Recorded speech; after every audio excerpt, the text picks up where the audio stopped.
Hello, mga kamaster, maraming salamat po sa lahat ng tumatangkilik ng ang nag-iisang tagapagmana. Paki-follow and subscribe mga master para sa mga susunod pang mga kabanata. Ang nag-iisang tagapagmana, Philip Clark. Kabanata 3176. Napukaw ang atensyon ng maraming tao sa paligid dahil sa boses ng matanda.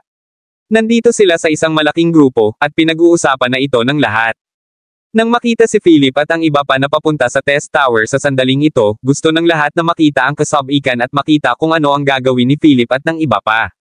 Nilinggan ni Philip ang matanda at nakangiting sinabi, ano pa ang magagawa natin sa pagsubok na tore? Ito ay para masubukan ang ating talento, syempre. Napangisi ang matanda nang marinig na nandito si Philip at ang iba pa para subukan ang kanilang talento. Dapat mong malaman ang mga patakaran para sa paggamit ng test tower na ito. Kung wala kang talento, gagastos ka ng $100 para sa pagsubok. Kaya mo ba? Nang marinig iyon, ngumiti lang si Philip at sinabing, isa lang sa amin ang kukuha ng pagsusulit.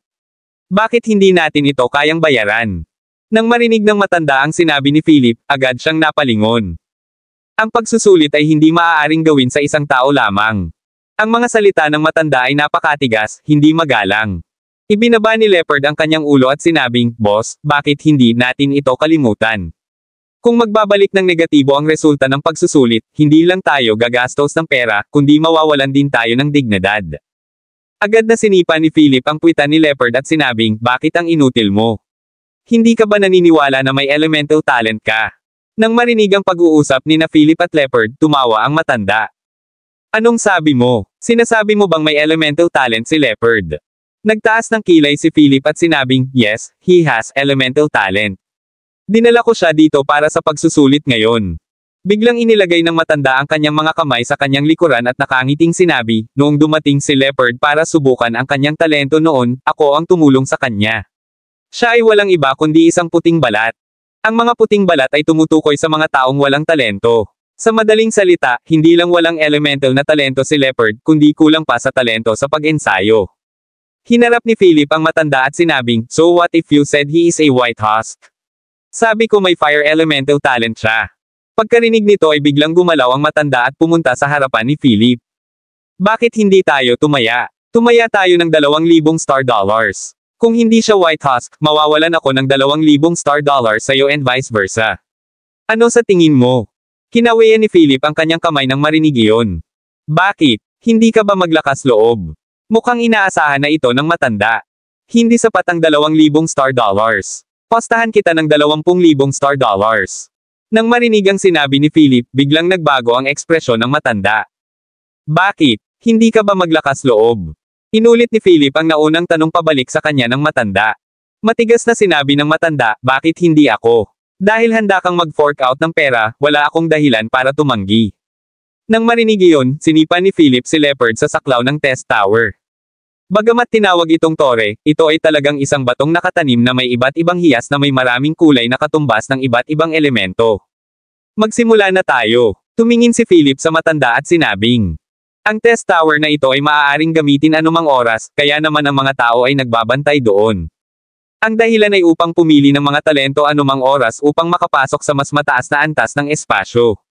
Sa oras na ito, ang test tower ay nagradiated ng sinag ng liwanag na bumabalot kay Leopard, na mukhang blanco pa rin. Marihing sinabi ni Philip, Leopard, bumangon ka at pakiramdaman ang elemento ng apoy sa iyong katawan. Kabanata 3177. Gayunpaman, tumingin si Leopard kay Philip ng malungkot at malungkot. Malamig na ngumuso ang matanda. Nasubukan na niya si Leopard na wala man lang talent kaya sigurado siyang matatalo si Philip. Lahat ay nakatingin kay Leopard sa test tower. Gusto nilang makita kung may lakas at talento si Leopard. Gayunpaman, habang ang liwanag na bumabalot sa Leopard ay bahagyang kumupas, wala pa rin sa bato na kumakatawan sa elemento ng apoy. Napakamayabang ng matanda. Halos makita niya ang $20,000 na kumikinang sa kanyang harapan. Gayunpaman, sa sandaling ito, biglang naging malayo at malinaw ang boses ni Philip. Ang boses na ito ay tila hindi naririnig sa tenga ni Leopard kundi sa kanyang puso. Pakilusan ang nagngangalit na elemento ng apoy sa iyong puso. Gamitin mo ang galit mo. Isipin kung paano kami na maliit ng iba. Handa ka bang tanggapin? Biglang nagbago ang ekspresyon ni Leopard sa pagkakataong ito. Dahil palagi siyang binubuli ng iba noong bata pa siya, naging bully siya nang siya ay lumaki. Akala niya ito lang ang paraan para protektahan ang sarili niya. Nang banggitin ito ni Philip sa oras na ito, naalala niya ang lahat ng uri ng mga karanasan sa kanyang pagkabata. Hindi makatarungan. Hindi ko tatanggapin. Biglang napapikit ng mariin ang mga mata ni Leopard, at isang madilim na pulang ilaw ang bumungad mula sa paa ni Leopard. Pagkatapos, lumiwanag ang bato na kumakatawan sa elemento ng apoy. Antas 28 ng elemento ng apoy. Hindi makapaniwalang ungol ng matanda. Imposible. Sa puntong ito, nang hindi naghihintay ng anumang paliwanag, malinaw na nakikita ni Philip ang antas ng elemento. Sa simula, ang elemento ng apoy ng Leopard ay nanatili sa S bago tumaas sa 2S. Nangangahulugan ito na kung mas mataas ang numero, mas mataas ang antas ng elemento. Ang pinakamataas ay dapat na antas 5S. Sa oras na ito, sumiklab ang mga talakayan sa kanilang paligid. Tapos na ang pagsubok, at alam ng lahat na ang Leopard ay isang level 2S fire element. Lumapit si Philip sa matanda, kinuha ang kanyang communicator, at sinabing, "Eto, ibigay mo ang star dollars." Nanlamig ang mukha ng matanda at biglang nagsalita, "Nagkataon lang ito. Kung meron pang isa, siguradong hindi mo masasabi."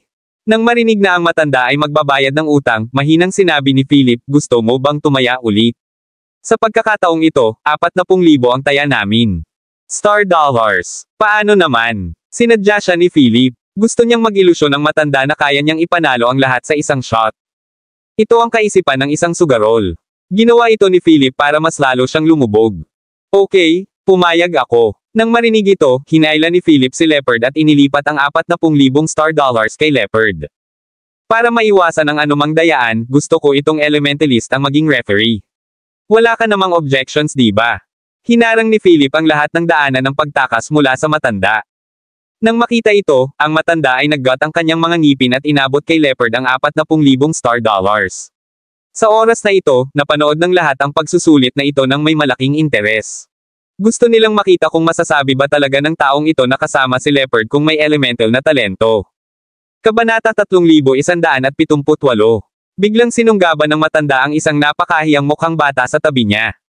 Ito ay isang maliit na batang lalaki, 7 o 8 taong gulang, basa pa sa likod ng mga tainga. Itinulak ng matanda ang bata sa harap ni Philip. Tumawa si Philip at nagtanong, "Ano ang ibig mong sabihin dito?" "Ito ang paksa para sa aming pangalawang pagsusulit, syempre." Walang pakialam na sinabi ni Philip, "Hindi mo basta-basta hihilahin ang isang bata na walang elemento para sa pagsusulit. Kahit na ano, wala tayong mahanap na elemento, di ba?" Pagkatapos ng isang pause, nagpatuloy si Philip, "Gawin natin ito.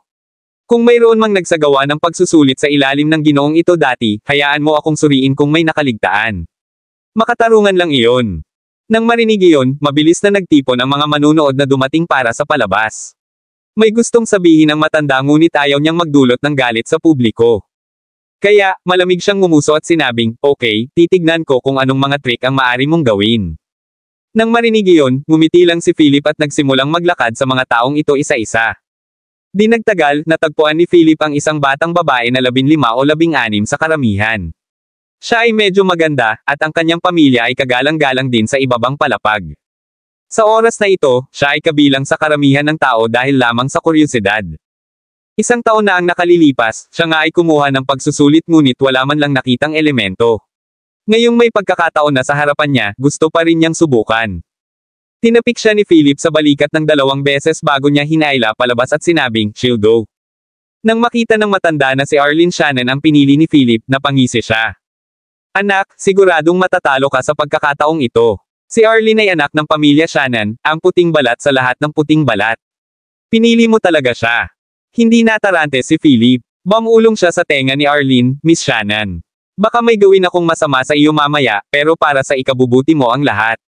Sana hindi ka mag-isip." Pagkatapos magsalita ni Philip, idiniin niya ang kamay sa tiyan ni Arlene. Napatulala ang lahat. Ano ito? Sinusubukan ba niyang maustiyahin si Miss Shannon sa kalye? Pagod na siguro sa buhay ang batang ito. Alam ng lahat na ang ama ni Arlene ay ang sikat na Lion Shannon sa ibabang palapag. Isang ganap na 6 na bituin na eksperto.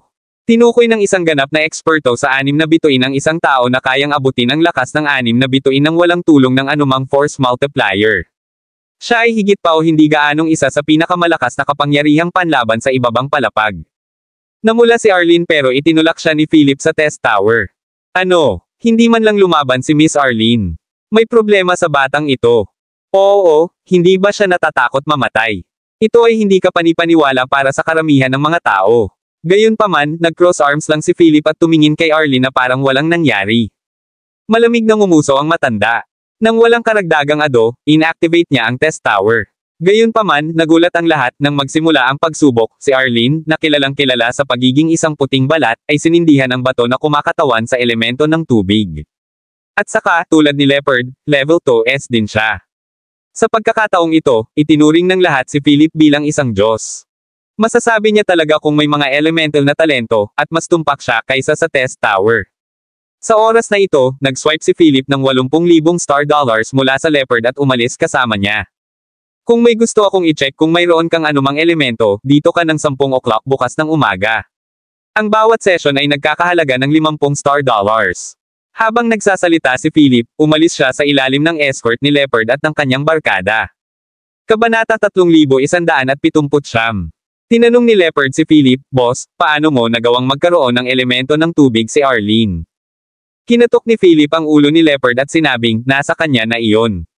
Hindi ko mapapalabas ang mga tao mula sa manipis na hangin." Habang nag-uusap, tumungo sina Philip at Leopard sa boxing arena. Sa katunayan, ang kondisyon ni Arlene ay sanhi ng isang espesyal na malamig na enerhiya na pumipigil sa kanyang talento sa pag-activate. Sa oras na iyon, bagaman tila hinahawakan ni Philip ang tiyan ni Arlene ng bahagya, ang maikling sandaling iyon ay nangangailangan ng tumpak na kontrol ni Philip sa elemento ng apoy upang maalis ang malamig na enerhiya nang hindi nasaktan si Arlene. Pakiramdam ni Arlene ay parang nananaginip siya. Noong una, nangako siya sa kanyang ama na papasok siya sa isang political marriage. Pagkatapos ng lahat, siya ay isang puting balat, kaya halos hindi siya makakamit ng anumang bagay na mahusay sa buhay na ito.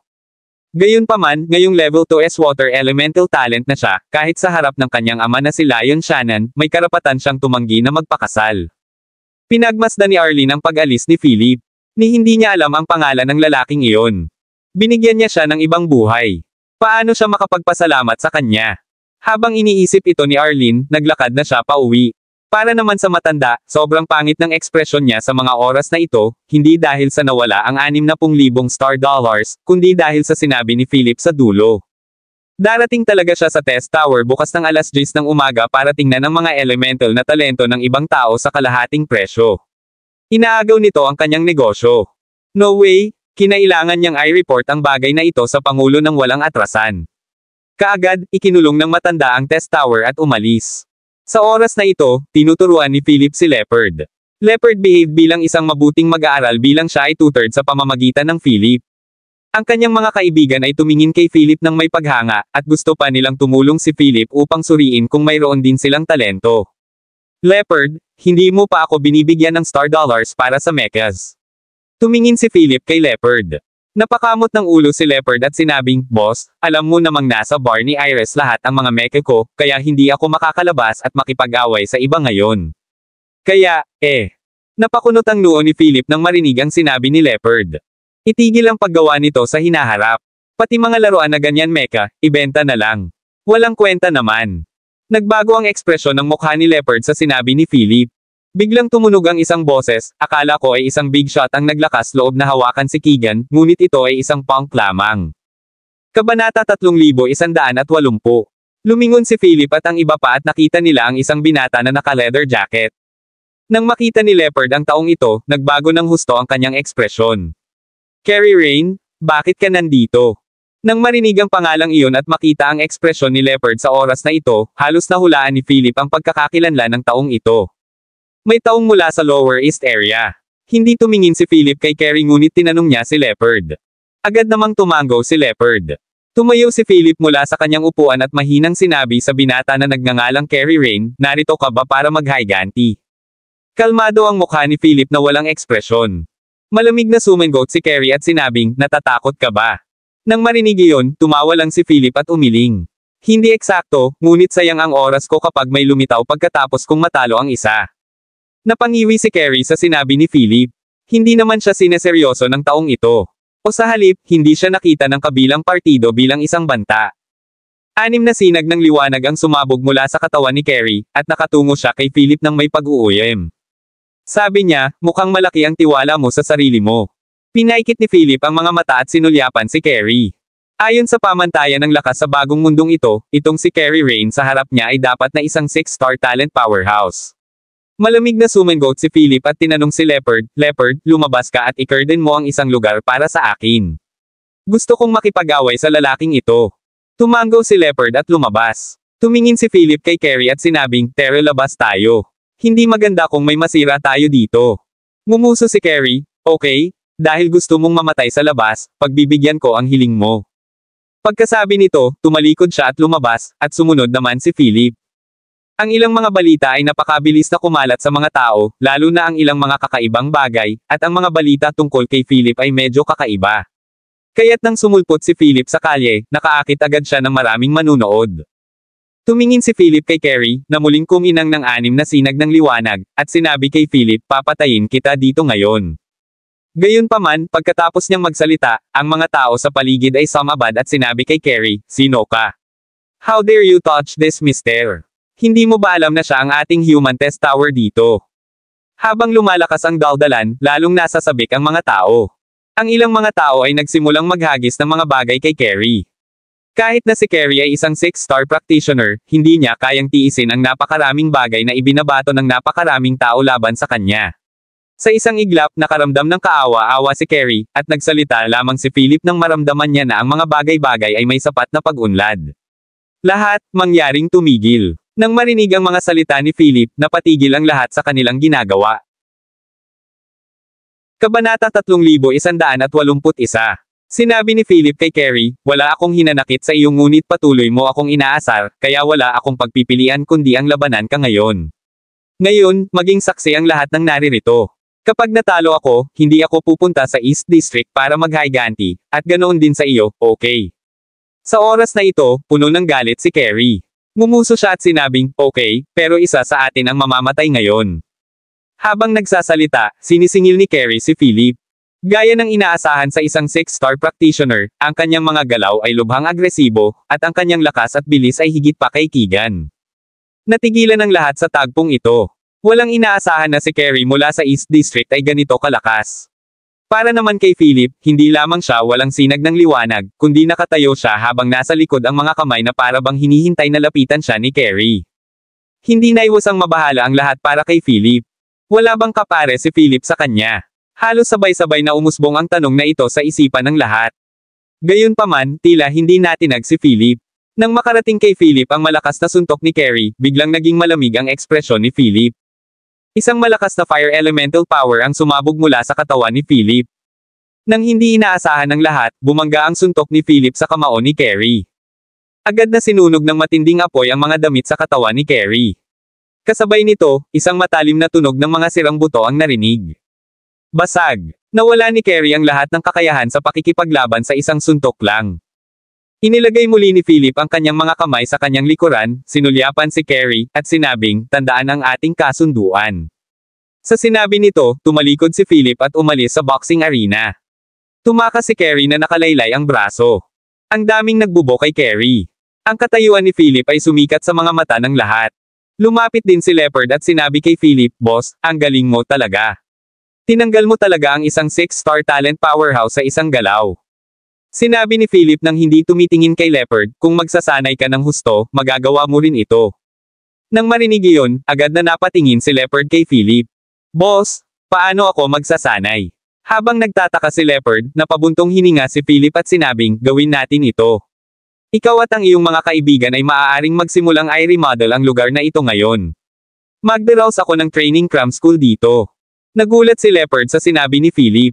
Isang cram school para sa mga practitioner.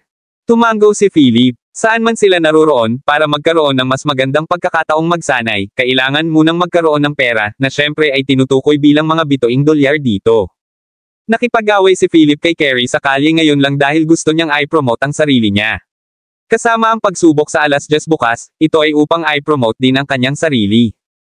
Ito ang pinakamabisang paraan para kumita ng pera na naisip ni Philip sa ngayon. Kung tutuusin, isa na siyang sumisikat na bituin sa ibabang palapag ng underground city.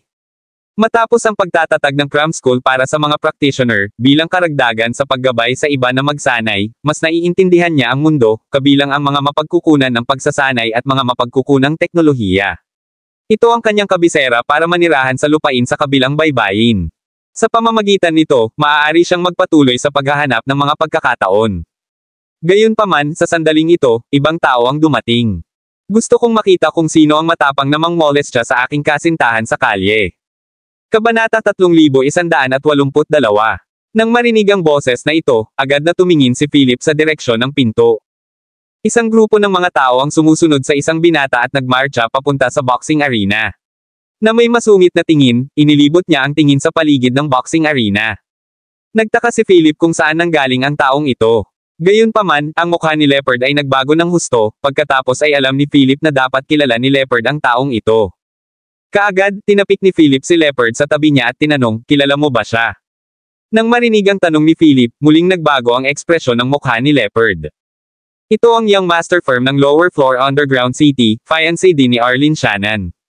Nalaman niya siguro na sinubak mo si Arlene, at nandito siya ngayon para manggulo. Bago pa matapos magsalita si Leopard ay nilapitan na sila ng grupo ng mga tao. Halos nakataas ang ilong ni young Master Finn. Nang makita ang eksenang ito, alam ni Philip na narito ang kabilang partido para sa kanya, at agad na humakbang pasulong. Nang makita ni young Master Finn si Philip, malamig siyang ngumuso. Ikaw ba ang nangmolestya sa nobya ko sa kalye? Bahagyang napakunot noo si Philip ngunit nagbuntong hininga sa loob. May mali ba sa taong ito? Gumawa siya ng mga pagsasaayos sa kalagayan ni Arlene at ginawa siyang Elemental Star Talent Practitioner. Kahit anong mangyari, dapat niyang pasalamatan si Philip. Gayunpaman, nilinaw ng saloobin ng kabilang partido na narito siya para sa gulo. Sino sa mga kamay mo ang humawak sa nobya ko? Maaari mong putulin ang iyong sarili upang maiwasan ang gulo, at baka mailigtas ko ang iyong buhay, mayabang na sabi ni young Master Finn. Malamig na ngumuso si Philip at sinabi kay young Master Finn, hindi mo ba alam na ang iyong kasintahan ay nagbago na ngayon mula sa isang puting balat tungo sa isang Level 2S Water Element Star Talent Practitioner? Ang kahulugan sa likod ng mga salita ni Philip ay upang ipaalala kay young Master Finn na tinulungan niya talaga ang kanyang kasintahang si Arlene. Sa pagtataka ni Philip, gayunpaman, ang young Master Finn ay biglang sumugod kay Philip sa oras na ito. How dare you brag in front of me? *starred ka. Hindi ganoon kalakas si young Master Finn. Kahit si Philip ay masasabing madaling makitungo sa kanya si Leopard. Gayunpaman, nang makita ang nakakatakot na ekspresyon ni Leopard at ang sinabi noon ni Leopard, agad na napagtanto ni Philip na si young Master Finn ay tiyak na may malakas na suporta. Sa kabila nito, ang pagkakaroon ng malakas na suporta ay hindi nangangahulugan na maaari niyang aibuli ang iba sa isang kapritsyo. Lalo na si Philip. Sa katunayan, ang lakas ni Philip ay sapat na upang Panginoon ang buong ibabang palapag, ngunit pinili ni Philip ang isang matatag na ruta upang umunlad ng mabagal dito. Sa oras na ito, nakikipaglaban si Philip laban kay young Master Finn. Hindi man lang niya ginamit ang kanyang tunay na lakas ngunit naitamba na niya si young Master Finn. Oo, isa itong laban. Laban sa atake ni young Master Finn, hindi man lang nag-abalang umiwas si Philip. Pinili na lang niyang harapin ang kabilang partido ng direkta. Ang resulta ay halata. Walang nangyari kay Philip, ngunit natamba si young Master Finn sa malayo. Nang makita siyang lumilipad, tinulungan siya ng kanyang mga tao na makatayo. Sinabi ni Philip kay young Master Finn, dapat itigil mo na ang kahihiyan mo. Gayunpaman, malamig na bumantong hininga si young Master Finn at sinabing, sige, ikinahihiya ko ang sarili ko, maghintay ka lang. Hindi ako naniniwalang walang sino man sa ibabang palapag ng Underground City ang makakapagpababa sa iyo. Kabanata 3183. Nang umalis si young Master Finn kasama ang kanyang mga tao, umiling si Philip at sinabing, talagang wala sa sarili ang young Master firm na ito. Gayunpaman, gumuho ang ekspresyon ni Leopard. Boss, bakit hindi tayo umalis dito ngayon? Kahit na pumunta tayo sa itaas na palapag para maging pulubi, mas mabuti na ito kaysa tugisin ni young Master Finn. Nang makita ang ekspresyon ni Leopard, ngumiti lang si Philip. Huwag kang mag-alala, hindi iyon mangyayari. Hindi mo kailangang seryosohin siya. Ang kailangan mo lang gawin ngayon ay sundin ang utos ko. Walang ibang sinabi si Philip kundi naglakad palabas ng underground boxing arena. Matagal na siyang lumabas. Kung hindi siya babalik ngayon, mag-aalala si Emily. Sa kabilang banda, si Leopard ay malungkot. Young Master Finn man o Philip, hindi niya kayang masaktan ang mga ito. Hindi siya nang ahas na gulo kay young Master Finn, lalo na't hindi sumunod kay Philip. Ang young Master Firm ay isang maliit na tao. Kahit na hindi takot sa kanya ang amo, ako. Sana talaga hindi niya ako susundan. Patuloy lamang na nagdarasal si Leopard. Sa wakas ay nakita na ni Philip si Emily sa mga oras na ito, ngunit nang makita ni Emily si Philip, sinabi niyang may kalokohan, Brother Philip, saan ka napunta? Hinanap kita. Nakahanda na ang pagkain. Nang marinig na may makakain, tuwang-tuwa na lumipat si Philip sa bahay ni Emily. Gayunpaman, sa pagtataka ni Philip, nandito rin si Iris. Oh, nandito ka ba para mag-freeload ulit? Nang makita niya si Iris, hindi napigilan ni Philip ang pang-aasar sa kanya, pero habang sinasabi iyon ni Philip, mas lalo lang itong tinanggap ni Iris. Dahil binigyan ni Philip si Emily ng maraming star dollars, mas masarap ang pagkain ngayon kaysa dati. Sa mesa, may mga masasarap na pagkain tulad ng pan-fried lamb chops din. Ito ang unang masarap na pagkain ni Philip mula nang siya ay nagmula sa orihinal na mundo. Gayunpaman, noong kumakain sila, sinabi ni Iris kay Emily, Emily, narinig mo ba? May sumubok kay Arlene ng pamilya Shannon ngayon. Isa pala talagang level 2S water element si Arlene. Siguro kung sino ang napakalakas, mas magaling pa sa test tower. Mas maganda kung makapagpa-test din ako. Kumakain at nagsasalita si Iris, mukhang distracted. Gayunpaman, nang marinig ni Philip ang sinabi ni Iris, mahina niyang sinabi, sa tingin mo ba ay maaari ka ring maging isang star talent practitioner kung may sumubok sa iyo? Natigilan si Iris sa sinabi ni Philip. Dahil sa pananalitang ito, napagtanto ni Iris na kahit na may sumubok sa kanya, walang silbi kung wala siyang talento. Ngumuso si Iris habang nakatitig kay Philip at sinabing, anyway, I don't need your help.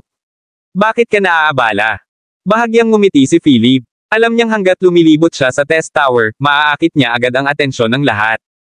Kabanata 3184. Nang makita ang nag-aaway na mag-asawang ito, sinubukan ni Emily na ayusin ang mga bagay-bagay at sinabing, Brother Philip, dahil may pagkakataon, bakit hindi ka rin pumunta? Napakalakas mo. Baka may elemental talent ka rin. Noong ginamit ni Philip ang elemento ng apoy noon, hindi ito nakita ni Emily, kaya hindi niya alam na si Philip pala ay isang element practitioner. Hindi rin sinabi ni Philip sa kanila na siya ang nag-testing kay Arlene sa test tower. Hindi rin siya nagpaliwanag sa kanila. Pagkatapos kumain, lumabas siya para mamasyal. Pagbalik niya ay naabutan niyang si Iris ang umukop sa sofa na pag-aari niya. Uy, hindi ka ba dapat bumalik sa kwarto ni Emily? Tanong ni Philip kay Iris nang hindi umuupo. Nang marinig iyon, huminga lang ng mahina si Iris at sinabing, I want to settle things with you. Sinira ni Leopard at ng kanyang mga tauhan ang barko, at hindi pa nila na ipapadala ang ibang bahagi ng star dollars. Sinasabi ko sa iyo, kapag hindi sila nagbabayad, ibebenta ko ang mga mecha na iyon. Nagtaas ng kilay si Philip at nagtanong, may pagtitinde ka ba sa mga mecha na iyon? Mukha namang confident si Iris tungkol dito. Kung wala akong mga ganoong channel, paano ako magbubukas ng bar dito? Sabihin mo lang kung ano ang gagawin sa mga mecha na iyon. Nang marinig iyon, hinaplos ni Philip ang kanyang baba. Kung magbubukas ang training cram school para sa negosyo, kailangan pa niyang bumili ng ilang gamit. Ngayon, tila isang magandang ideya din ang pagbebenta ng mga mecha na iyon. Dahil may paraan si Iris, why not let her sell those mechas? Sa pinakamaraming, bibigyan niya si Leopard ng isang hiwa. Sa pag-iisip nito, sinabi ni Philip kay Iris, kung ganoon, tulungan mo akong ibenta ang 4 na mecha. Bibigyan kita ng cut bilang kabayaran sa pagiging middleman. Nang marinig iyon, nagulat si Iris bago siya bumulong, may sakit ka siguro. Hindi mo yan mga mecha. Habang nagbubulungan, tumayo si Iris mula sa sofa at humakbang papunta sa kwarto ni Emily. Nakahiga si Philip sa sofa. Nang maagang bumangon sina Iris at Emily kinaumagahan, kababalik lang ni Philip mula sa mahabang ehersisyo. Kuya Philip, pupunta tayo ngayon sa test tower. Gusto mo bang sumama sa amin? Lumabas si Emily, nakita si Philip, at nagtanong. Alam ni Philip na kahit na nagtatanong ang kabilang partido kung gusto niyang sumama sa kanila, gusto niyang sumama si Philip. Sa sandaling ito, lumabas si Iris. Meron lang siyang brute force. Paano siya nagkaroon ng kahit anong elemental talents? Tayong dalawa lang ang gagawa. Halatang matagal na silang nagising at naglilinis sa kwarto. Sabay na tayo. Mapapanood ko ang saya. Sa sinabi nito, lumabas si Philip sa pinto. Napangiti si Emily. Ang mga kalokohan ni Philip ay nagparamdam sa kanya ng pagiging malapit. Isang grupo ng 3, si Emily at Iris ang naglakad sa unahan habang si Philip ay sumunod. Tahimik silang naglakad papunta sa test tower. Kabanata 3185. Laking gulat nina Emily at Iris, nang papalapit na sila sa test tower, napalingon sa kanila ang karamihan. Hindi lang ito nakatingin kundi nakaturo din sa kanila. Nakaramdam ito ng kaunting flattered sa dalawang babae. Hindi pa sila nakatanggap ng ganoong pagtrato kapag naglalakad sa kalye noon. Mas prangka si Iris habang nakataas ang ulo na para bang ninanamnam ang pakiramdam na pinagmamasdan. Gayunpaman, hindi nila alam na si Philip pala ang nasa likod nila ang talagang nakakuha ng atensyon ng lahat. Bagamat hindi alam ng lahat ang pangalan ni Philip, nakita ng karamihan si Philip kahapon at nakilala siya. Sa oras na ito, ang makita siyang sumusunod sa likod ng isang mas matanda at isang nakababatang babae, ay walang alinlangan na magdudulot ng kaguluhan. Maraming tao ang nagsisiksikan sa tabi ng test tower. Maaga silang dumating dahil sa sinabi ni Philip kahapon. Sa tabi ng test tower, nandoon pa rin ang matandang nawala ng 60,000 star dollars kay Philip kahapon, at nakatayo sa tabi niya ang isang medyo may edad na lalaki na may seryosong mukha. Ang nasa katanghaliang gulang na lalaking ito ay nagpakita ng pakiramdam ng higit na kahusayan sa bawat galaw niya. Pumunta siya rito dahil sa matandang namamahala sa pagbabantay sa test tower. Pagbalik niya kahapon, sinabi ng matanda sa kanyang superior tungkol sa bagay na ito. Siya ay walang iba kundi ang kahangahangang nasa katanghaliang gulang na lalaking ito. Mr. Clark, sigurado ka bang tama ang narinig mong sinabi ng binata na tiyak na darating siya? Tanong ng medyo may edad na sa matandang katabi niya. Napatingin ang matanda sa mga tao sa paligid at mahinang sinabi, syempre darating siya. Sinabi niya na gagawin niya ang pagsubok para sa iba sa kalahating presyo ngayon. Sa oras na ito, may biglang humiwalay sa karamihan at pumunta sa gilid na ito. Nandito ang pamilya Shannon. Tingnan mo, hindi ba si Miss Arlene ang pamilya Shannon? Nabalitaan ko na siya ay naging isang star talent practitioner ng elemento ng tubig sa tulong ng lalaking iyon kahapon. Walang tigil ang daldala ng mga tao ngunit biglang nagkagulo, ito ang tinatawag na Young Master Finn na nakita ni Philip kahapon. Ito ay isang pagpupulong sa pagitan ng dalawang magkaribal. Gayunpaman, tila gustong ipakita ni Young Master Finn ang kanyang sarili bilang isang maginoo sa harap ni Arlene ngayon. Sa pag-iisip na iyon, nakita ni Philip si Young Master Finn na naglalakad papunta kay Arlene. Arlene, hindi ka pa ba nakapag-test? Bakit nandito ka pa? Nang marinig iyon, alam ng lahat na gusto ni Young Master Finn na malaman ng lahat na siya ang fiancé ni Arlene. Sa kanyang pagtataka, malamig na sinabi ni Arlene kay Young Master Finn, nandito ako para sa kanya. Kung hindi, sa tingin mo ba narito ako para makita ka? Napakunot noo si Young Master Finn. Nailabas ang kanyang sigla na parang isang balde ng malamig na tubig ang itinapon sa kanya. Agad na naging pangit ang kanyang mukha, at hindi na siya naging malumanay kay Arlene gaya ng dati. Sa oras na ito, parami ng parami ang mga taong nagkukumpulan, itinatago si Philip sa karamihan. Biglang sumagot ng malamig si Young Master Finn at sinabi, kung ang taong ito ay kasing lakas ng sinabi mo, dapat ay narito na siya ngayon, sa halip na mag-aksaya ng oras natin dito. Nang matapos siyang magsalita ay may nagdagdag kaagad, hindi naman siya scammer di ba? Baka gusto lang niyang kumita ng star dollars. Pinapayuhan ko ang lahat na umalis. Kabanata 3186. Nang marinig ang sinabi ni Young Master Finn, agad na napangiti si Arlene. Huwag kang magsalita ng walang kaparerekon. Siya ang naglabas ng elemento ko. Wala kang karapatang magsabi ng ganyan tungkol sa kanya. Sa oras na ito, napatingin ang lahat sa dalawang tao sa tabi ng test tower. Ang paksang ito ay naging isang pagtatalo sa pagitan ng dalawa sa isang punto. Nakatingin lang ang mga nanunood sa kaguluhan sa harapan nila. Ang isang partido ay ang dalaga ng pamilya Shannon habang ang isa naman ay ang Young Master ng pamilya Finn. Ang dalawa ay nag-aaway sa mga oras na ito. Kalokohan ba ako? Sa tingin ko isa kang walang hiyang babae.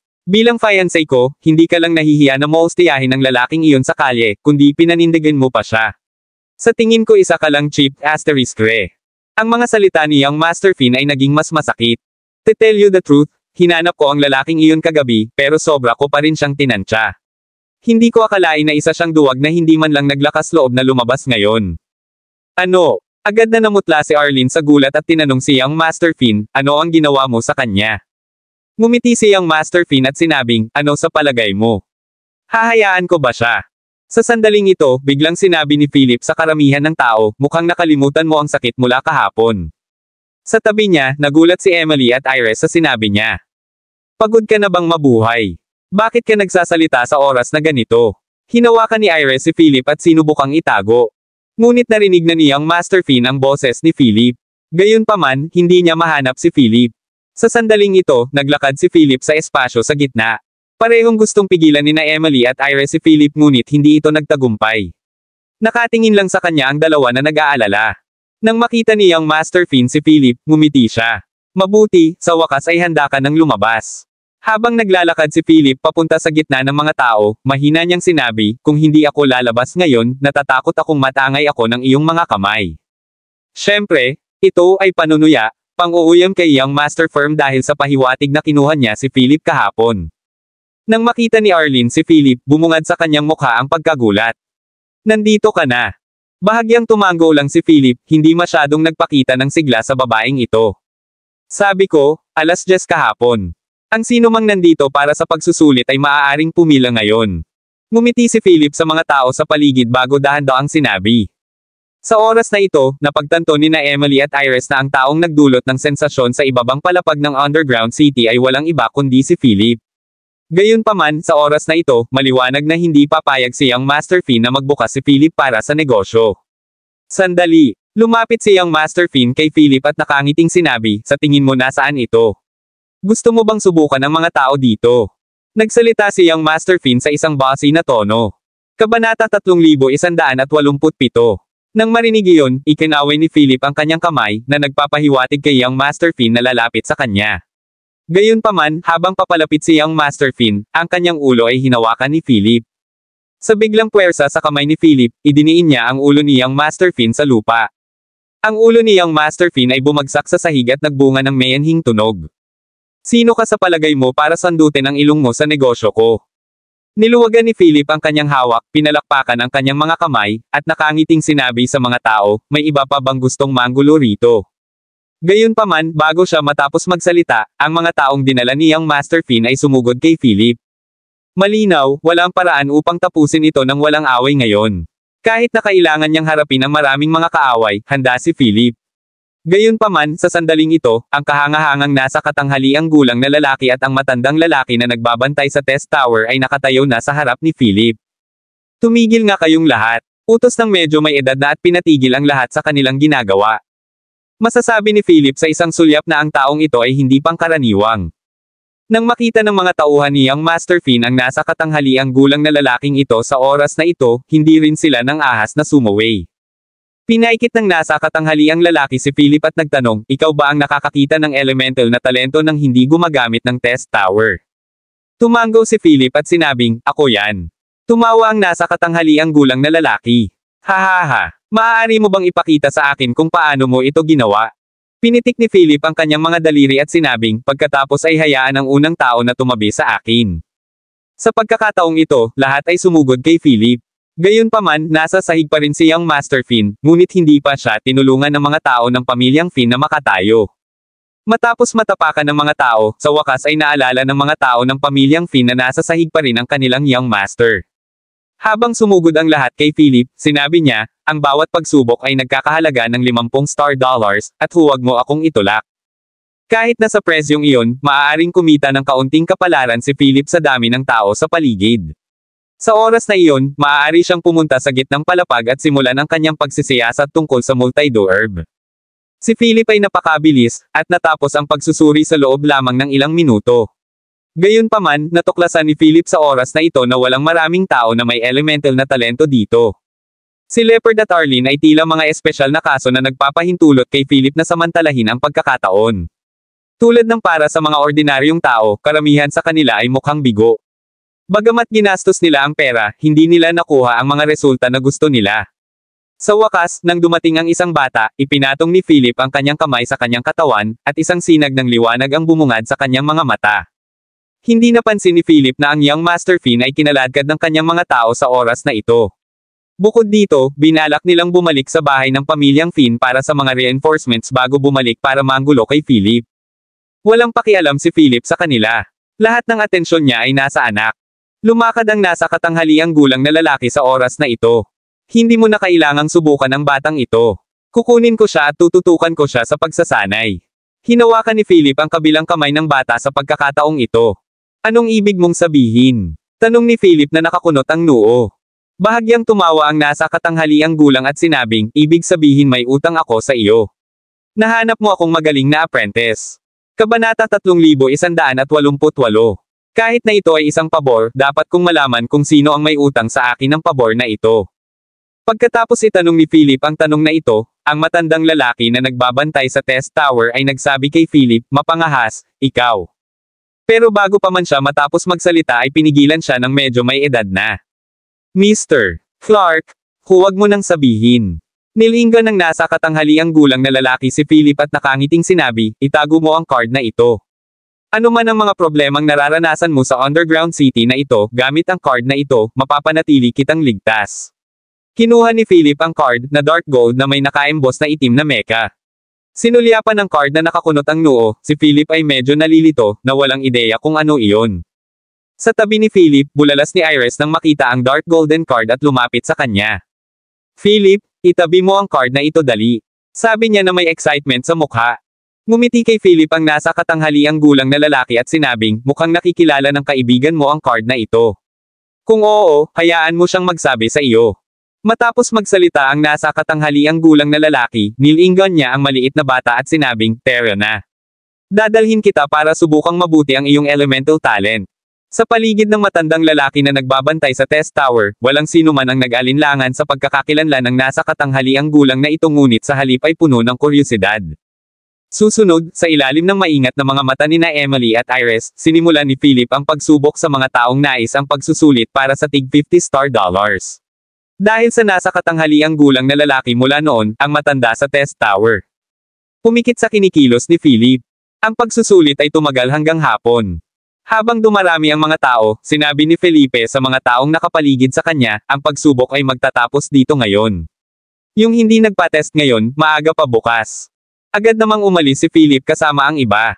Bagamat maaari siyang kumita ng mga bituin kung magpapatuloy siya sa pagsubok, ito ay isang pag-aaksaya ng oras. Nang makabalik sila sa bahay ni na Emily, parehong napatingin sina Emily at Iris kay Philip, naghihintay ng kanyang paliwanag. Sabihin mo kung ano pa ang tinatago mo sa amin. Nag-cross arm si Iris at nagsalita na parang nagtatanong sa isang preso. Umupo si Philip sa sofa at walang pakialam na sinabi, malapit na ba ako sa iyo? Kahit may tinatago ako sa iyo, hindi naman yun kakaiba, di ba? Nang marinig iyon, itinulak ni Iris si Emily sa harapan ni Philip. Okay. Kahit hindi kita kilala ng lubusan, kilala niya. Halatang gagamitin niya si Emily bilang panangga. Tumayo si Emily na nakaakbay at sinabing, oo, kahit alam kong kamangha-mangha ka, hindi ko alam na masusubok mo ang elemental na talento para sa iba. Sinabi ni Philip, sa aking kakayahan, hindi ba't naiintindihan ko na gawin ko iyon? Agad na sumangot si Emily at sinabing, kung kaya mong subukan ang iba, bakit hindi mo muna subukan para sa akin? Nang marinig ang mga sinabi ni Emily, lumungkot ang ulo ni Iris. Bamantong hininga siya sa loob. Masyadong simple ang iniisip ni Emily. Bakit hindi niya tinanong ang background ni Philip? Bakit siya napunta sa ibabang palapag ng underground city? Ito ay isang nasayang na pagkakataon. Gayunpaman, sa sandaling ito, hinailan ni Philip si Emily sa kanya ng may ngiti, at sinabing, well, susubukan ko ito para sa iyo ngayon, okay. Tulad ng sinabi ni Philip, pinakilos na niya ang kanyang mga patakaran ng pananaw upang suriin si Emily. Sa pagkakataong ito, napakunot ang noo ni Philip. May elemental talent talaga si Emily, at napaka-espesyal nito. Kabanata 3189. Malabo, naramdaman ni Philip na ito ang spatial na elemento. Gayunpaman, hindi ito malinaw. Nagulat si Philip. Bagamat ang ibabang palapag ay isang mahirap na tirahan, at karamihan sa mga tao ay walang maraming star dollars, dapat ay mayroon silang sapat para sa isang pagsubok sa test tower. Gayunpaman, ang pagsubok na tore sa ibabang palapag ng underground na lungsod ay hindi matukoy ang spatial na elemento ni Emily. Anong meron? May mali ba? Nag-aalalang tanong ni Iris. Tumango si Philip na lalong ikinabahala ni Iris. Sabi niya, anong nangyayari? Bilusan mo at sabihin mo sa amin. Mahinang sinabi ni Philip, sa totoo lang, ang elemental talent ni Emily ay ang rule of space. Pagkasabi nun ay umubo si Iris, maging ang lolo ni Emily na buong oras ay nasa kwarto. Anong sabi mo? Agad na bulalas ni Iris. Kalmadong sinabi ni Philip, sa tingin ko dapat mong malaman kung gaano kabihira ang spatial elemental talent, kaya mas mabuting manahimik ka. Mabilis na tumango si Iris. Kahit saan, ang gayong espesyal na talento ay napakabihirang, at isa ring target na gustong hawakan ng mga pangunahing puwersa. Kadalasan, ang isang madugong bagyo ay maaaring matrigger dahil lamang sa isang practitioner na may mga espesyal na elemento. Iyon ang dahilan kung bakit sinabi iyon ni Philip. Gawin natin ito. Simula bukas, pupunta ka sa cram school para sa mga practitioner na binuksan ko, at tuwing hapon, ituturo ko sa iyo ang paggamit ng iyong mga elemento. Ano sa tingin mo? Masayang tumango si Emily sa narinig. Tila nag-aalangan si Iris sa oras na ito, at alam ni Philip na gusto rin niya ang pagsubok. Kung gusto mo rin ng pagsusulit, magtanong ka lang. Nang marinig iyon, hindi na nahiya si Iris at sinabi sa kanya, pakiusap, tulungan mo ako sa pagsubok. Nang matapos magsalita si Iris ay inabot ni Philip ang kamay kay Iris. Ang kahulugan ay halata. Gusto niyang si Iris ang magbayad para dito. Noong una, medyo magalang si Iris kay Philip, at medyo nabuhay muli ang magandang impresyon nito sa kanya. Gayunpaman, kahit na ang huling bit ng magandang impresyon ay nawala na ngayon. Sa halip, kinagat niya ang kanyang mga ngipin kay Philip at nagtanong, kapos ka ba sa 50 star dollars na iyon? Umiling si Philip sa oras na ito at sinabing, 50 star dollars para sa iba, 100 star dollars para sa iyo. Akmang sesubog na si Iris sa galit, may nagsalita sa pinto. Dito ba nakatira si Mr. Philip Clark? Kabanata 3190. Nang marinig ang boses na ito, binuksan ni Emily ang pinto at nakita si Arlene sa labas. Mag-isa lang siya sa pinto, mukhang kinakabahan. Maaari ko bang itanong kung dito nakatira si Mr. Clark? Nang marinig iyon, niyaya ni Emily si Arlene sa maliit na bahay. Nakita ni Arlene si Philip sa oras na ito. Natural, nakita rin ni Philip si Arlene, at agad na nagtanong ng walang pakialam, bakit mo ako hinahanap? Hearing Philip's question, Arlene said respectfully to Philip, although nagising ko ang elemental talent ko, never pa akong nag-practice, kaya hindi ko alam kung paano gamitin. Kaya, hindi na kailangang ipagpatuloy ang kanyang pangungusap. Gusto niyang matuto kay Philip kung paano gamitin ang kanyang elemento. Sabi ni Philip kay Arlene, walang problema kung gusto mong mag-training. Dapat mong mahanap ang Mecha Boxing Arena ng Leopard. Nagbukas ako ng cram school para sa mga elemento at star talents. Maaari kang pumunta doon sa hapon. Tumango si Arlene at aalis na sana nang pigilan siya ni Philip. Kailangan mo munang magbayad ng bayad para sa cram school. Mabilis na lumingon si Arlene at tinanong si Philip, ilang star dollars. Hindi nagsalita si Philip bagkus ay itinaas lamang niya ang isang daliri. Si Arlene naman ay ginamit ang kanyang communicator para ilipat ang pera kay Philip. Dumating na ang 100,000 star dollars. Pakisuri ang iyong account. Nagulat si Philip. Napaka-generous ni Arlene na maglipat ng 100,000 star dollars sa kanya. Sapat na ba? Tanong ni Arlene kay Philip. Gulat na napatingin sina Emily at Iris kay Arlene. Iba talaga ang mga aksyon ng malalaking pamilyang ito, 100,000 star dollars in one go. Maging maagap sa alauna ng hapon. Huwag kang malate. Pagkasabi nito ay ikinaway ni Philip ang kamay kay Arlene. Pagkaalis ni Arlene, tinanong ni Iris si Philip, tinanggap mo na lang ang star dollars niya. Hindi ba masakit ang konsensya mo? Hindi pinansin ni Philip si Iris at naghanda ng makakain bago tumuloy sa kanyang cram school. Ginawa ko siya mula sa isang puting balat sa isang level 2S elemental practitioner. Sa tingin mo niloko ko siya. Not to mention 100,000 star dollars, kahit 200,000, hindi ko akalain na sobra. Nang marinig iyon, nag-isip sandali si Iris at talagang sumang-ayon sa kanyang katwiran. Nang muling kakausapin ni Iris si Philip, tiningnan ni Philip ang oras sa communicator at hinayla si Emily palabas ng pinto. Maaga pa lang pero ayaw ituloy ni Philip ang pakikipag-usap kay Iris. Gayunpaman, nang dinala ni Philip si Emily sa arena ng boxing ng Leopard, nalaman niyang magulo ang lugar at walang anumang palatandaan ng Leopard. Ang ilan sa mga kaibigan ni Leopard ay umuungol at gumulong-gulong sa lupa. Agad na pumasok si Philip na nakakunot ang noo at nagtanong, ano ang nangyayari? Nang marinig iyon, ang isa sa mga lalaki ay tumingin kay Philip na parang nakita niya ang kanyang tagapagligtas. Kabanata 3191. Big Boss, ang aming amo ay kinuha na ng pamilya Rain.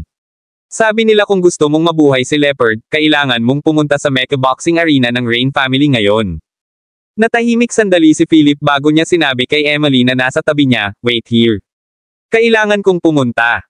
Hinawakan ni Emily ang kamay ni Philip at umiling. Kuya Philip, kilala ang pamilya Rain sa East District. Dito, lone fighters si Leopard, pero ang Rain family, lahat sila mga bully. Tinapik lang ni Philip ang kamay ni Emily at sinabing, huwag kang mag-alala. Hindi ito magiging problema.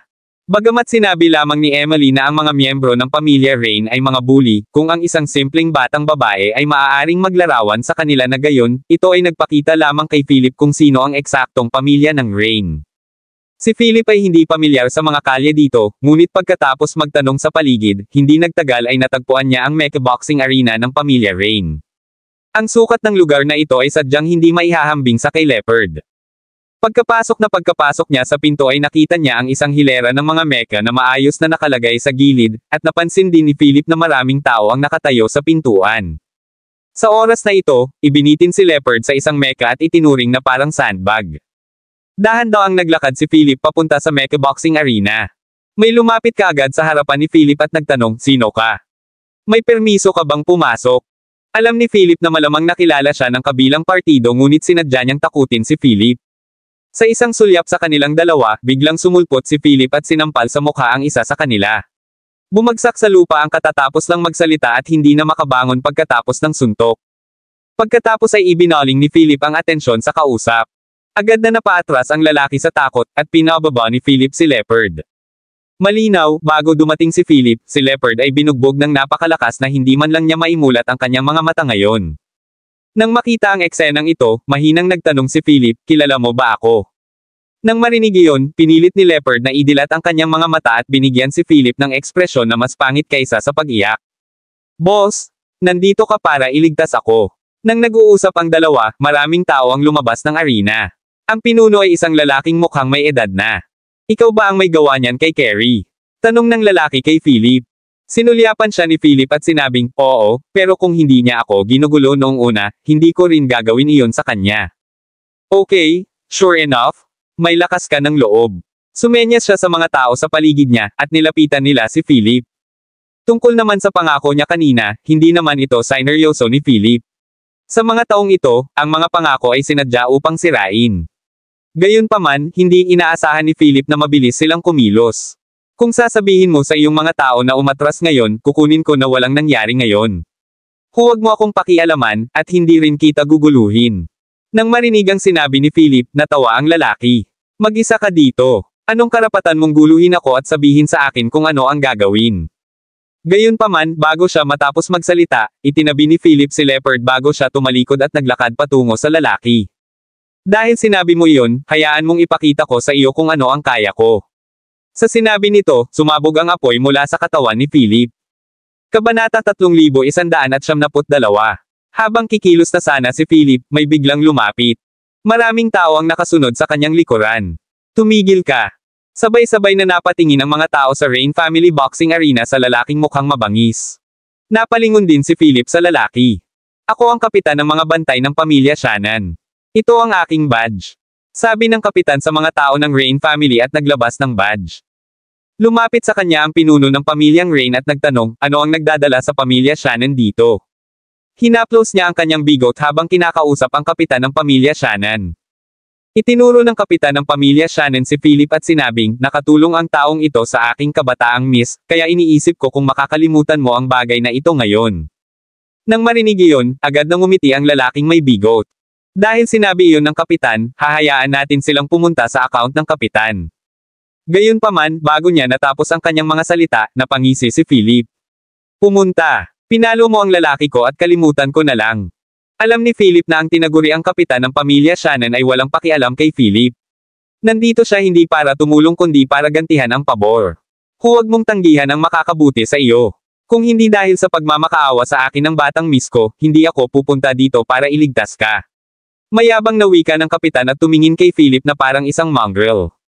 Sa kanyang opinyon, ang ilang mga tao sa ibabang palapag ng underground na lungsod ay mas masahol pa sa mongrels.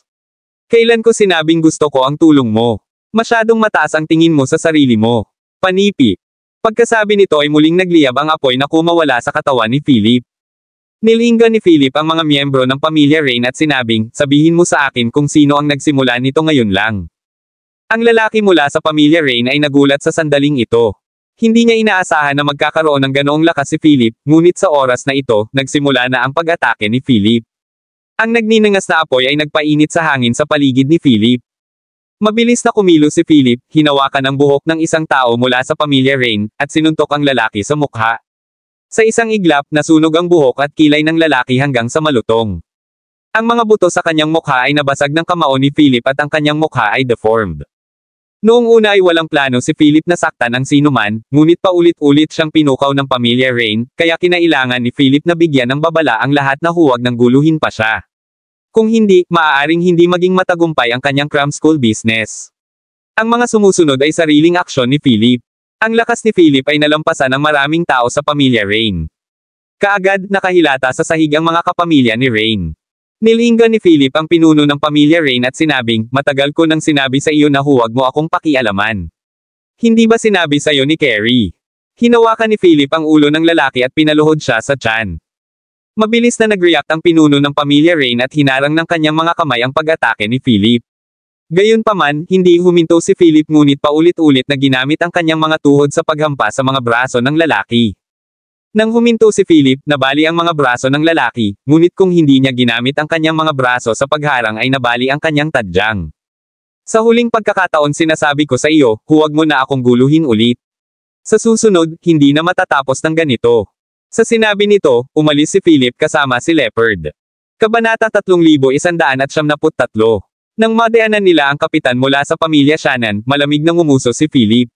Gayunpaman, sa sorpresa ni Philip, dinala ng kapitan ang kanyang mga tauhan at sinundan si Philip sa arena ng boxing ng Leopard. Sa arena ng boxing sa oras na ito, tanging sina Emily, Arlene, at dalawang kampa ni Leopard ang nasa paligid. Nang makita si Leopard, mabilis na lumapit sa kanya ang dalawang kababata.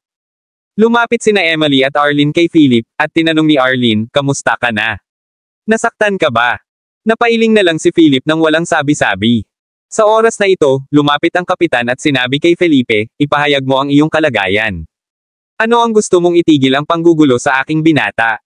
Sa sandaling magsalita ang kapitan, biglang nagsalita si Arlene, ano ang pinagsasabi mo? Gayunpaman, sinabi ng kapitan kay Arlene, young miss, ang batang ito ay malamang na gumamit ng ilang paraan upang maipasa mo ang pagsubok sa test tower. I think matagal na niyang alam ang identity mo. Malinaw ang kanyang kahulugan. Sinasabi ng kapitan na sinungaling si Philip, at ang layunin niya ay linlangin si Arlene pagkatapos malaman ang kanyang pagkakakilanlan. Gayunpaman, bago siya matapos magsalita, galit na sinabi ni Emily, hindi ganoong klaseng tao si Brother Philip. Hindi ako papayag na bastyusan mo siya ng ganito. Lumapit si Philip kay Emily, hinimas ng mahina ang kanyang ulo, at sinabing, hindi na kailangang magalit sa mga taong katulad nila. Nasanay lang silang minamaliit ang iba. Galit ding sinabi ni Arlene sa kapitan, humihingi ako ng tulong, hindi para manggulo.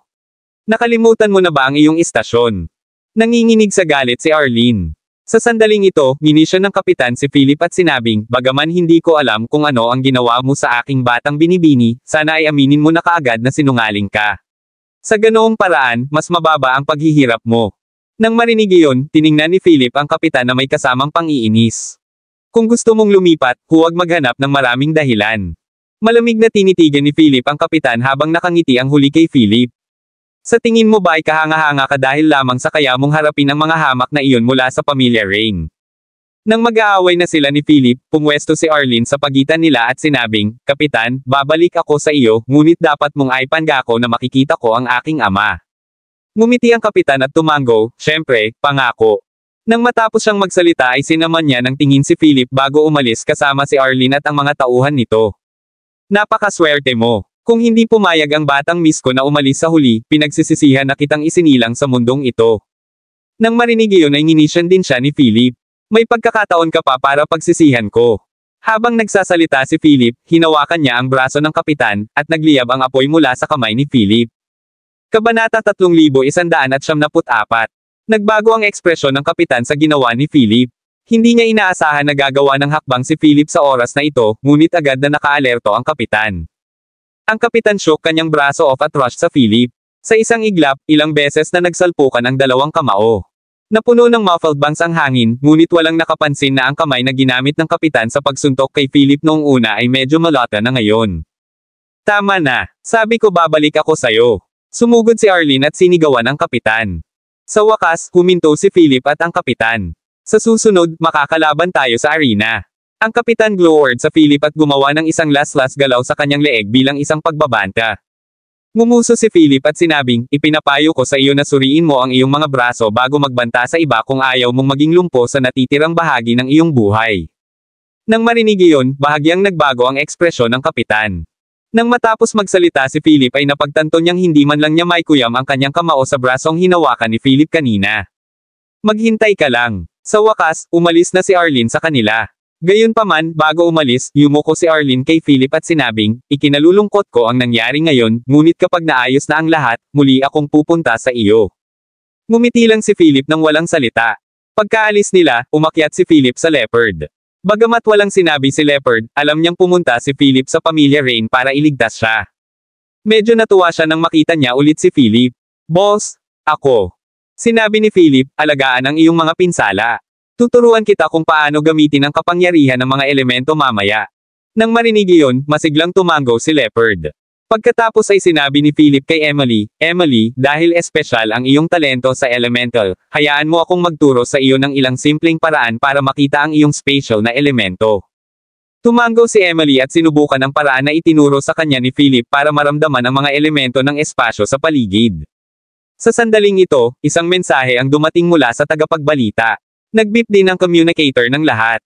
Nang makita niya ang mensaheng ito, agad na kumunat ang noo ni Philip. Siyempre, natanggap din ni Emily ang mensahe. Pagkatapos ng isang sulyap dito, tumingin siya kay Philip. Ito ay isang mensahe ng abiso. Ang itim na tubig ay umaagos sa ilalim ng underground na lungsod na parang may lalabas. Isang panawagan para sa lahat ng practitioner ng underground city na pumunta sa Blackwater Forest upang maiwasan ang pag-atake ng mga hindi kilalang nilalang na iyon. Gayunpaman, mangyayari ito sa kalahating buwan. "Kuya Philip, pupunta ka ba?" tanong ni Emily. Sinabi ni Philip, "Maaari kong tingnan, ngunit kailangan kong matutunan mo muna kung paano gamitin ang iyong mga elemento ng espasyo." Nagbigay din si Philip ng ilang payo sa mga kampa ni Leopard. Gayunpaman, sa pagtataka ni Philip, maraming tao ang biglang dumating. Nandito na si Boss Philip. Kasunod ng sigaw, lahat ay nagmadaling pumasok. Dinala na si Leopard sa loob at nilinis na ang lugar. Tumingin si Philip sa mga taong nasa harapan niya at nagtanong, "Anong ginagawa niyo rito?" Sinabi ng nangunguna kay Philip, "Sinabi sa amin ni Leopard na pumunta, sinabi na binago mo ang boxing arena sa isang cram school para sa elemental na pagsasanay, kaya pumunta kami dito upang matuto." Kabanata 3195. Nang marinig iyon, tumawa ng mahina si Philip. Hindi pa niya nakikita ang epekto ng kanyang publisidad, ngunit medyo mahusay si Leopard. "Kung ganoon, pumasok na kayong lahat. Isusubok muna kita."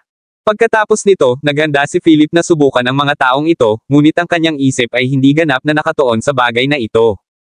Habang nagsusuri, naisip niya ang Blackwater Forest. Gayunpaman, sa sandaling ito, isang malakas na ingay ang nagmula sa pintuan. "Leopard, nagtatago ka ba at nagpapanggap na patay ka na naman? Balita ko binugbog ka ng pamilya Rain, totoo ba yon?" Nang marinig ito, napatigil si Philip sa kanyang ginagawa. Ang mga taong naririto upang suportahan si Leopard ay nagbago ng ekspresyon. "Nako, karibal ni Leopard." Napatingin si Philip sa pinto. Pumasok ang isang lalaking mas malaki kaysa sa Leopard. Nang makita niya si Felipe, dumura siya sa lupa malapit kay Felipe. Bakit ngayon kinukuha ni Leopard ang bawat Tom, Dick, at Harry? Hindi ba siya marunong pumili at pumili? Pumasok siya habang nagsasalita, ngunit hindi siya sibil, itinutulak at sinisira ang lahat sa kanyang landas. Sumunod naman ang mga nasasakupan niya. Gayunpaman, nang makita niya si Emily, tumawa siya ng kakaiba at sinabing, "Wow, nagbago talaga ang panlasa ni Leopard kamakailan. Talagang gusto niya ang maliliit na babae ngayon. Pero hindi ko pa ito nasusubukan, kaya subukan natin ngayon." Agad siyang sinampal sa mukha pagkasabi nito. Smack! Natigilan ang lahat sa malutong at malakas na sampal na iyon. Tumingin sa kanya si Philip at sinabing, "Kahit sino ka man, hindi ito ang lugar para tumakbo ka ng ligaw." Nang marinig iyon, hinawakan ng matipunong lalaki ang kanyang mukha at kung inang. "The asterisk man it, how dare you hit me?"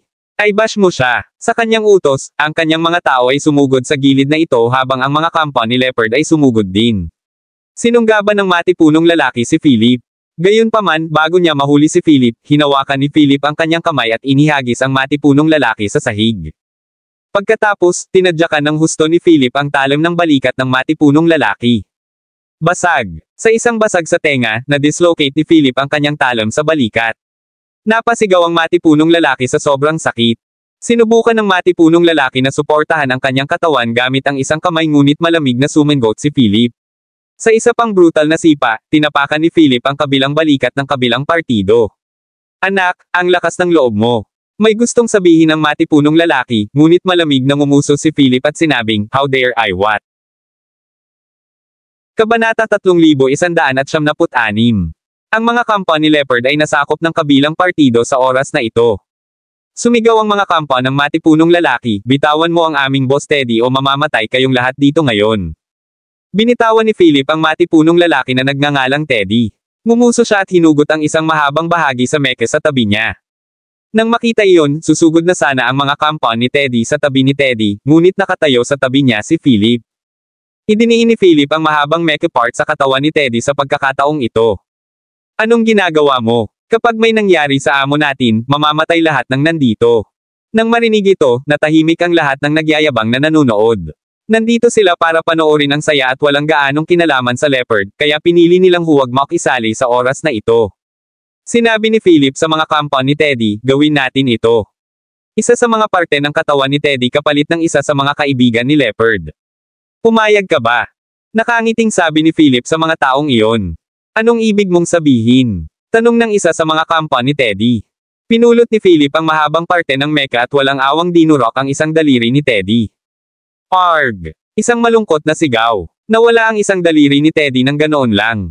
Iyon ang ibig kong sabihin. Tingnan natin kung ang mga bahagi ng katawan ni Teddy ay nagkakahalaga ng higit pang mga star dollar kaysa sa mga anak ni Leopard. Pagkatapos magsalita ni Philip, nagsimula siyang gumuhit ng mga bilog kay Teddy gamit ang bahagi ng meke sa kanyang kamay. Sa sandaling ito, umungal si Teddy, pakawalan ang mga tauhan ni Leopard. Gayunpaman, bago niya natapos ang kanyang mga salita, sinampal siya ni Philip ng malakas sa bibig. Pagkatapos ng suntok na iyon, naglabas ng buhaghag ng ngipin si Teddy. Malumanay na sinabi ni Philip, mas mabuting huwag ka nang magsalita kung hindi kita bibigyan ng pahintulot na gawin iyon. Sa katunayan, napansin ni Philip na nambobola ang mga compound ni Teddy. Kung maglakas loob silang patayin ang mga tao ni Leopard, matagal na nilang ginawa ng hindi naghihintay hanggang ngayon. Oo nga, nataranta ang mga compound ni Teddy at binitawan ang mga compound ni Leopard. Basta palayain mo ang boss namin, gagawin namin ang gusto mo. Nang marinig iyon, nagtaas ng kilay si Philip at sinabing, talaga. Kung gayon, maibabalik mo ba ang lugar na ito sa paraang ito bago ka pumunta rito? Mabilis na nagtrabaho ang mga compound ni Teddy at nilinis ang kalat na ginawa nila kanina. Tiningnan ni Philip ang mabilis nilang paggalaw bago niya binuhat si Teddy at nakangiting nagtanong, pumunta ka rito para basagin ang mga bagay-bagay at takutin ang iba. It's not too much if I ask you to compensate with some star dollars, right? Nang marinig iyon, itinuro ni Teddy ang kanyang kausap nang hindi ibinuka ang kanyang bibig. Iniunat ni Philip ang kanyang communicator. Desididong inilipat ni Teddy ang lahat ng star dollar sa kanyang communicator kay Philip. Pagkatapos, inihagis ni Philip si Teddy pabalik sa kanyang mga anak. Nang tumalikod si Philip at bumalik sa boxing arena, malamig siyang ngumuso nang makita ang mga nanunood na naririto para umalalay sa kanila. Sa sitwasyon ngayon, wala ni isa sa kanila ang handang tumulong, ngunit tinawag nila ang kanilang sarili na mga kaibigan ni Leopard. Kabanata 3197. Nang makita ang ekspresyon ni Philip, ang mga taong iyon ay halos hindi na makapananatili rito. Kumaway si Philip sa mga tao at sinabing, tapusin na natin ang mga bagay-bagay dito ngayon. Alagaan ninyong mabuti si Leopard. Kung may mangyari, ipaalam sa akin sa communicator sa lalong madaling panahon. Pagkatapos noon ay umalis na si Philip kasama si Emily. Sa sorpresa ni Philip, si Emily ay tila may malakas na kaugnayan sa mga elemento ng espasyo. Habang nasa daan, patuloy niyang nararamdaman ang mga elemento ng espasyo sa kanyang paligid. Bukod dito, napakabilis niyang pinagkadalubhasaan ang mga elemento ng espasyo. Hindi ito inaasahan ni Philip. Kung ipagpapatuloy niya ang pagsasanay sa elemento ng espasyo, magiging spatial na panuntunan ito. Batay sa bilis ni Emily, hindi dapat magtatagal bago siya maging isang napakahusay na star talent practitioner ng mga elemento sa kalawakan. Hindi nagtagal, umuwi sina Philip at Emily. Wala si Iris, nakaalis na daw. Tanging ang lolo ni Emily ang nasa bahay na may dalang tungkod. Nang makita niya si Philip ay tahimik lang niyang binati si Philip at bumalik sa kanyang silid. Sa oras na ito, sinabi ni Emily kay Philip, Brother Philip, maaari mo bang subukan si Sister Iris? Nang marinig iyon, napangiti na lang si Philip. Sa tingin mo ba ay napakaliit ko at ayaw kong subukan si Iris? Kung walang tiwala si Philip kay Iris, hinding-hindi niya ibibigay ang mga mecha kay Iris. Kung gayon, bakit hindi mo siya sinubukan noon? Hinailan ni Emily si Philip at papalabas na sana. Tara, punta tayo sa bar ni Ate Iris. Titingnan namin kung makakatulong kami, at masusubok mo siya doon. Sabi ni Emily kay Philip nang hindi siya binibigyan ng pagkakataong tumanggi. Nakangiting ngumiti si Philip at sinabing, actually, Iris can test her elemental talent sa test tower, kaya hindi na ako nag-aksaya ng oras sa pagsubok sa kanya. At saka, I've hinted to her that the test will cost 100 star dollars. Nang marinig ang paliwanag ni Philip, biglang natauhan si Emily. So naisip mo na lahat.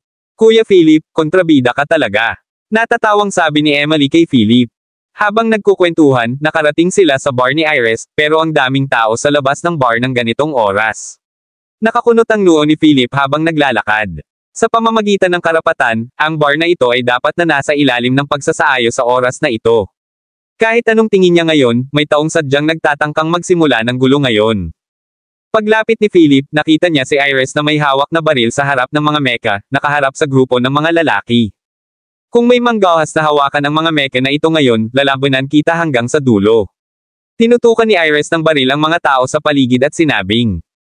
Gayunpaman, sinabi ng pinuno kay Iris, Iris, basta't ipinangako mo na sasamahan mo siyang Master Curry sa isang gabi, kalimutan ang 4 na meka na ito, maaaring ibigay sa iyo niyang Master Curry ang anumang meka na gusto mo. Nang marinig iyon, naglakad si Philip sa oras na ito. Any mecha will do. Paano ang isang mecha tulad ng mga mula sa Patrol Brigade? Nagulat ang lahat nang marinig ang boses ni Philip. Nang lumingon sila, nakita nilang naglalakad si Philip na may ngiti sa labi. Kabanata 3198. Nang marinig ang mga salita ni Philip, ang lalaki ay agad na sumangot ng malamig bago niya itinuro si Philip at sinabing, ikaw dapat ang sinabi niyang Master Curry na nagnakaw ng limelight sa kanya. Pagkatapos ng isang pause, lumakad ang lalaki kay Philip. Sumunod naman ang mga tauhan niya. Alam ni Emily na masama ang loob ng kabilang partido at agad na hinaila pabalik si Philip gayunpaman, mahinang ngumiti lang si Philip, senyales kay Emily na huwag matakot. Sinabi ng lalaki kay Philip, bibigyan ka namin ng pagkakataon ngayon. Kung handa kang maputol ang isang kamay, maaaring iligtas niyang Master Curry ang iyong buhay, o kung hindi.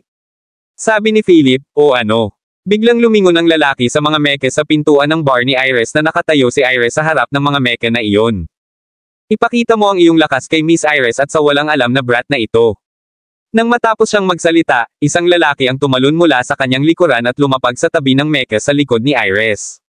Boom! Sa isang pagsabog, ang meke ay dinurog ng lalaki. Nang makita ito, babarilan na sana ni Iris ang lalaki, ngunit lumapit si Philip kay Iris at mahinang sinabi, walang magagawa sa kanya ang baril mo. Nang marinig iyon, nagdilim ang mukha ni Iris, at nagtanong, hahayaan ba natin silang i-bully tayo ng ganito? Walang pakialam na sabi ni Philip, bully kami. Paano ito posible? Kailangan ko silang bayaran para sa meke natin. Lumapit si Philip sa meke at patuloy na umiiling habang sinusuri ito. Sa oras na ito, ang malakas na kaguluhan ay nakaakit ng maraming tao. Nang makita ang mga taong sumisira sa meke kanina, napabulalas ang mga nanonood, hindi ba ito ang 6 na King Kong ng pamilya Curry? Noon pa man ay sila ang trump card ng pamilya Curry sa ibabang palapag. Bakit sila nandito para magsimula ng gulo kay Iris ngayon? Balita ko dahil daw sa lalaking iyon. Nasangkot siya kay Iris at nagalit siyang Master Curry. Hindi ba't si Mr. Clark na tumutulong sa mga tao na subukan ang kanilang mga kakayahan sa pagsubok na tore? Makakaasa tayo ng magandang palabas ngayon. Walang tigil ang daldala ng mga tao. Gayunpaman, nagbingi-bingihan si Philip at patuloy na kinakalikot ang meka. Napangisi ang 6 na King Kong ng pamilya Curry sa tanawing ito. Miss Iris, wala talaga akong maisip na dahilan para hindi mo pansinin siyang Master Curry para sa isang walang kwentang lalaki. Tingnan mo na lang ang kanyang hindi magandang tingnan. Itinuro ng King Kong sa pangunguna si Philip at sinabing. Humagalpak sa tawa ang iba. Sa kanilang opinyon, ang mga meka ay kapaki-pakinabang lamang sa mata ng mga ordinaryong tao. Gayunpaman, talagang sinuri ni Philip ang mga meka na iyon na talagang nagpababa sa kanila ng tingin kay Philip. Nagbago ang ekspresyon ni Iris mula sa mapatla at namula. Talagang hindi niya maintindihan kung ano ang kawili-wili sa nasirang meka na iyon. Naglakad si Philip sa oras na ito. Hindi mahalaga kung karapat-dapat ako o hindi. Gusto ko lang malaman kung sino ang magbabayad para sa meka na ito. Katatapos lang magsalita ni Philip nang marinig niya ang tawa ng mga iyon. Kabanata 3199. Aware ka ba sa sitwasyon mo ngayon? How dare you ask US for $4? Papatayin kita. Maraming tao ang sumigaw at sumugod kay Philip. Wala silang pakialam kung mukhang nang-aapi sila o kung ano ang sasabihin ng iba. Ito ang panuntunan ng underground na lungsod na ito. Alam ng lahat ang batas ng gubat. Walang magrereklamo tungkol sa pagiging patas o hustisya. Natukoy ang lahat sa lakas ng kamao ng isa. Sa sandaling ito, ang tinaguriang 6 na King Kong ay biglang sumabog sa sinag ng mga Light 4-star talent practitioner. Sinulyapan lang sila ni Philip na may singkit na mga mata. Sa oras na ito, biglang nagliwanag din ang kamay ni Philip. Elemento ng apoy. Ang kulay ng apoy ay parang makikinang na paputok. Gayunpaman, sa mga mata ng anim na King Kong na ito, hindi nila naisip na maganda ito. Naramdaman na lang nila ang lamig na kumakalat mula sa talampakan nila. Ang taong ito ay talagang isang fire elemental practitioner. Ikaw ay isang elemental practitioner. Sigaw ng pinuno. Sinabi ni Philip, masyado kang nagsasalita. Philip threw isang suntok, at ang tao burst sa isang bola ng apoy. Ang liwanag na kumakatawan sa antas ng kanyang pagsasanay ay hindi mapigilan ang sumasabog na apoy na iyon. Lumingon si Philip sa iba at sinabing, susunod. Pagkatapos ng ilang higit pang pag-atake, isa na lang ang natitira sa tinatawag na King Kong. Habang siya ay umatras, sinabi niya, huwag kang lalapit sa akin. Sa oras na ito, binawi ni Philip ang apoy sa kanyang katawan at sinabi sa lalaki, huwag kang mag-alala. Wala akong gagawin sa iyo basta babayaran mo ang star dollar sa pagsira ng mecha ko ngayon lang. Pagtingin sa nakangiting si Philip, agad siyang tumango at sinabing, sige, babayaran na kita. Habang nagsasalita siya, nagsimula siyang kumalikot sa kanyang tagapagbalita at sinabing, narito ang 150,000 star dollars. Nakapag-transfer na ako. Tinapik ni Philip ang balikat ng lalaki. Bumalik ka at sabihin sa iyong young Master Curry, kung gusto niyang kumilos muli sa susunod, maaari siyang pumunta dito mismo. Pagkasabi nito, tumalikod si Philip at naglakad papasok sa bar. Sumunod naman sina Emily at Iris. Sa oras na ito, ang bar ay sumailalim sa simpleng pag-aayos at hindi na isang pagkawasak. Gayunpaman, ang mga normal na operasyon ay hindi pa naipagpatuloy. Matapos pumasok si Philip, inilipat niya ang 75,000 star dollars kay Iris at sinabing, kailangan kong ibigay sa iyo ang pera para sa pagbebenta ng mecha. Deserve mo ito. Sabi ni Philip habang nakaupo sa isang upuan. Bagamat walang sinabi si Iris, natuwa siya sa paraan ng paggawa ni Philip. Agad niyang inihain si Philip ng beer.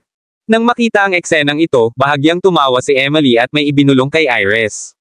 Agad na nagbago ang ekspresyon ni Iris at nagtanong, seryoso ka ba? Tumango si Emily bilang pagsang-ayon.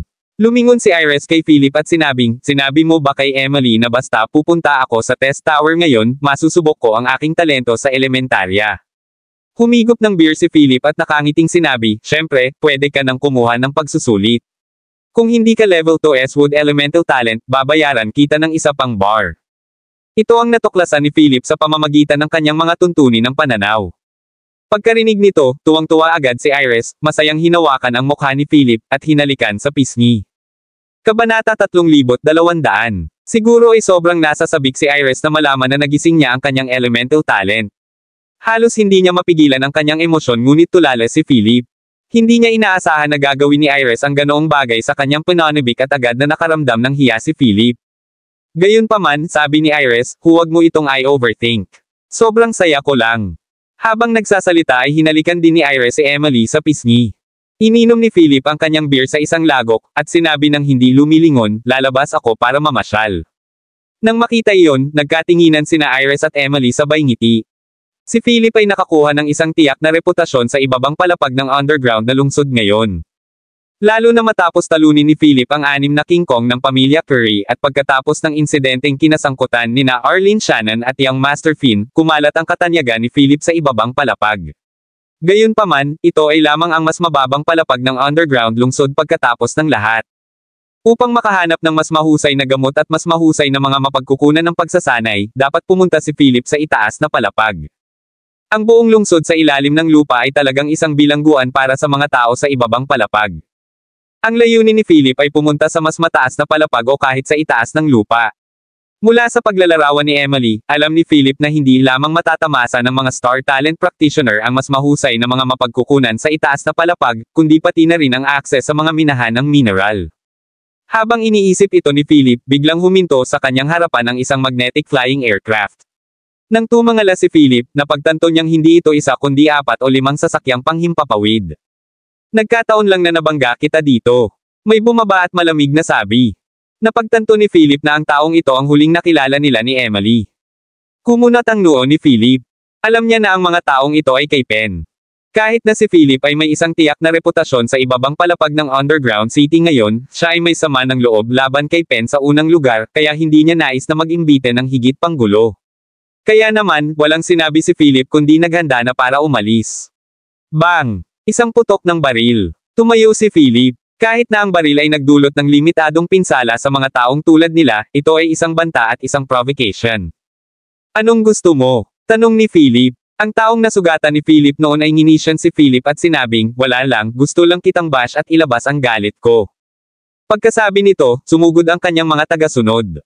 Gayunpaman, malamig na sumangot si Philip at nagsimulang kumilos. Ilan lang sila sa mga 3 star practitioner. Hindi ito mangangailangan ng maraming pagsisikap para kay Philip upang harapin sila. Gayunpaman, bago kumilos si Philip, lumitaw ang isa pang grupo ng mga tao, at ang kanilang target ay si Philip din. Sandaling nagulat si Philip sa kanilang nakita. Sa pagkakatanda niya, hindi niya nakita ang mga taong ito dati. Philip Clark, tama ba?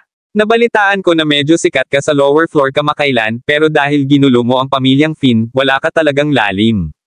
Malas talaga si Philip ngayon, ito pala ay mga tao mula sa pamilyang Finn. Nang makita nila ang kabilang partido, same time na sinabi ng mga nasasakupan ni Penn, kaya ang pamilyang Finn. Patawarin mo kami. Kami ay mga tao ni Penn, narito rin para kay Philip Clark. Maraming salamat mga Kamaster sa walang sawang pagsusubaybay, isang like, share, and subscribe naman dyan mga Kamaster. Abangan ang susunod pang mga kabanata.